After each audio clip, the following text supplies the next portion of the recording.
చూడండి, యేసుక్రీస్తు ప్రభువు మిగిలిన మతాలతో కలిపే కంపారిజన్ ఉన్న దేవుడు కాదు.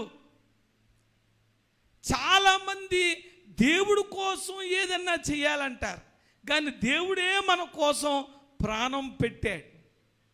చాలా మతాలు ఏమనుకుంటాయంటే దేవుడు వచ్చేసి ఒక హీరోలాగా మనని బయటికి తెచ్చేసి సినిమాలో ఎలా ఉంటుందో అలాగా ఆయన అంతా చండ శాసనుడైపోయి దుష్ట శిక్షణ శిష్ట రక్షణ చేసేయాలనుకుంటారు. కానీ మన దేవుడు అలా కాదు, దుష్టులను కూడా మంచోలుగా మార్చాలనుకుంటాడు. హల్లెలూయా.